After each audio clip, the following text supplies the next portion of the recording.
Without, of course, without the details. Pero yung possibilities lang, na for example, nabasa nyo na, tanggap nyo na dito yung kopya ng TRO, ano yung mga possible steps na gagawin ng NBI? Of course, the NBI will have to study muna and see the resolution. Kasi unang-una, maraming diniscuss doon eh. Pero ang diniscuss lang muna doon yung prayer for interim relief.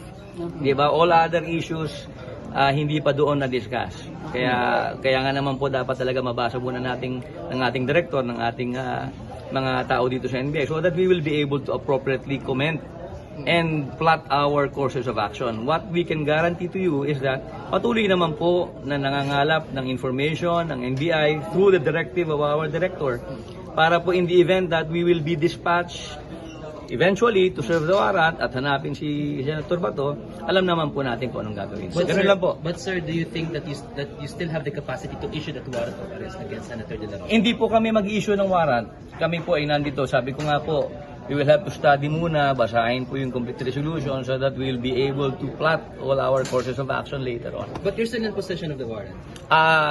Nandyan po yung kopya ng warrant. Alam naman po natin na nandyan yan. Hindi lang po NBI ang may hawak ng kopya niya. You mentioned other issues, sir. Ano yung mga other issues?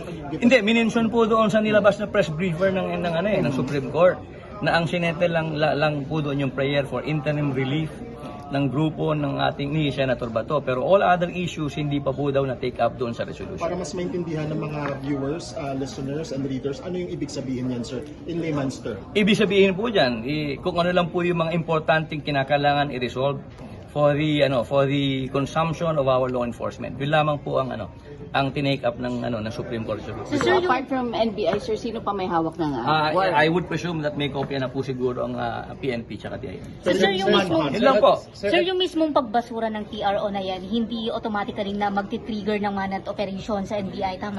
I am not at liberty to give any opinion now. Ganun lang po ang masasabi ko dyan. Pero sa manhunt, sir, ready tayo anytime. Of course. Of course. Sinabi naman po ni Director na ang NBI lagi pong ready. Luzon, Visayas, Mindanao, saan na yan si... Wala po kami. No comment on that. Pero sir, nasa Pinas pa. No comment on that po. No comment.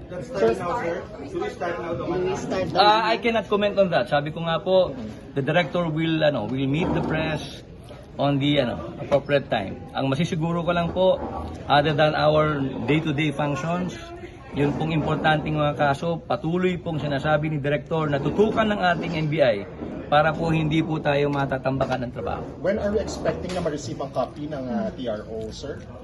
Hindi ko po masagot yan. Hindi ko po masagot at the moment.